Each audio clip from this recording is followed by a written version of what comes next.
to the first episode of 2010 for T52 TV. I'm your host, your friend and heavy black man. Let's go ahead and get to today's news.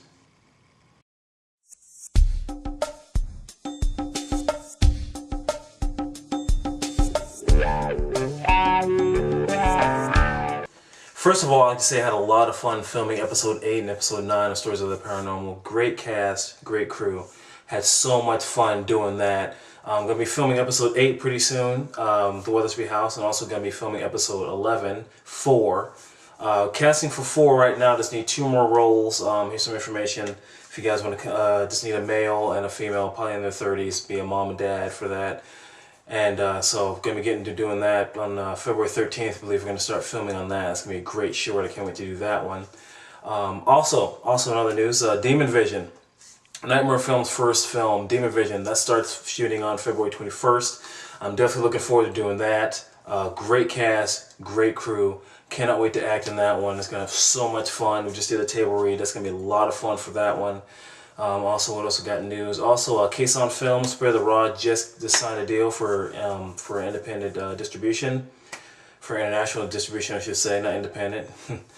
Yeah, so I'm really glad for that. I'm really glad for that film. It was fun doing that film with Case on Films for Brian Troxel, Jonah Troxel. Great guys, great company. So definitely be on the lookout for getting that on DVD.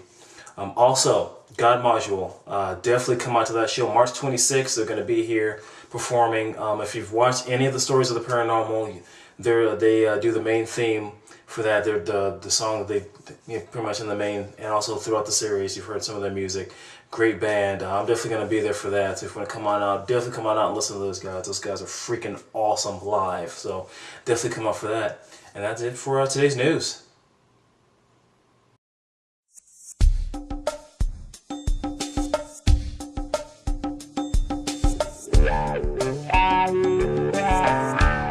Alright, for today's interview, it was an interview conducted with me. Pretty much had someone come in and film me for an interview. Let's pretty much get a little bit more about me, how I got started, and about some of the stuff that's going on, and what's happening in my life, and what's coming up next. And I hope you guys enjoy it. It's a pretty good interview. It was a lot of fun to do. And here's an interview with me, for an Enemy Black Man.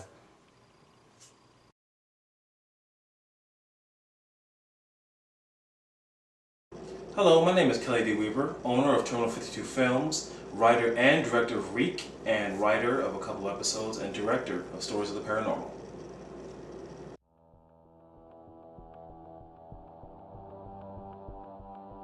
How I got started? Well, pretty much ever since I was a kid, I've always wanted to do this. I know most kids like to go through life and then they really don't know what they want to do until they either go to school or they, just see something. I was like, oh, I want to do that. Me, the first time I watched television, I knew that's what I wanted to do. I was like, man, I want to act. I love acting. I love everything about it. I love horror. My first ever horror film was Nightmare on Elm Street, the original, the first one. And ever since I watched that, I was like, okay, I know I want to act, I know I want to do horror. Definitely do other things, but I know like horror is my favorite thing. So pretty much, back in school, did all the drama stuff, pretty much everywhere I was. Starting in Seattle, my hometown, moving to Texas, moving to Florida. I'd go into drama classes and stuff like that, and just, pretty much try to do that, just to see how it is, just to do the acting thing. And then, in '95, when I was at a movie theater, I met this guy who became my best friend, like ever, Byron Miller, and he was telling me he had the same passion because he always wanted to direct. So he had this film called Night, and we met 2 other guys, Ronnie Vega and Sean Tang, who also, they loved acting too. So we all came together, and Byron had this story, and he let me read the script, and I just loved the story so much. And I just like, oh man, I gotta get on this. I definitely gotta get on this. And I wanted to do, pretty much not go out for it or anything, just do behind the scenes, be a boom operator, be a grip, any way I can help out just to get this project going. So I was doing that, and one of the actors fell through, and then I was like, well, there's my chance to, to see what I can do, see if I actually can do this. So I talked to Byron, just like, hey, is there any way I can come in and audition for the character? He's like, yeah, man, yeah, sure, go ahead. And so I went for the audition with him and his DP at the time, and sat down and I read for the character. The character was Nathaniel. He was a depressed vampire, and pretty much I read for the character, and they liked the way I read it, and pretty much got me cast into that film, and you know, ever since then, I've been doing it since '95. I love this business, and that's pretty much how I got started.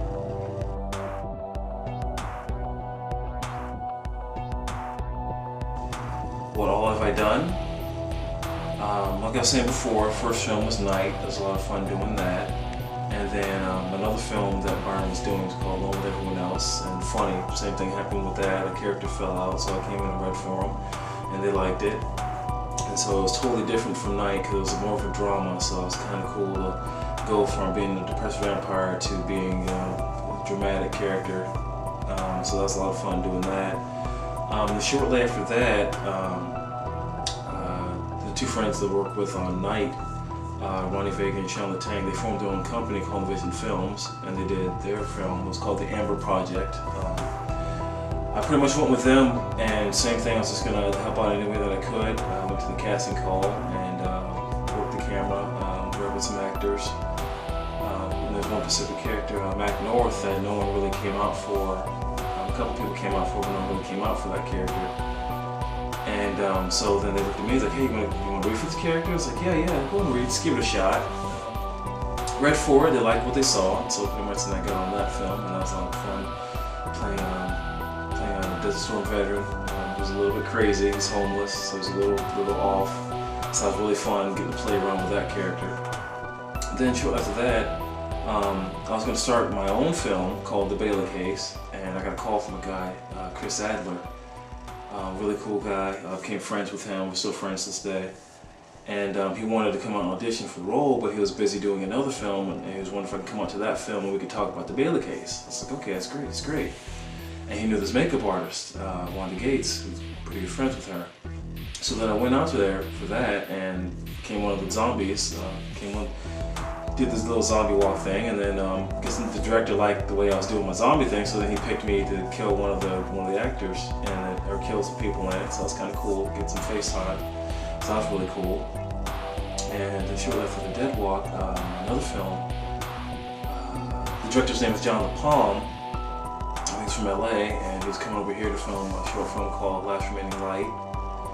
And Chris and Wanda were on that.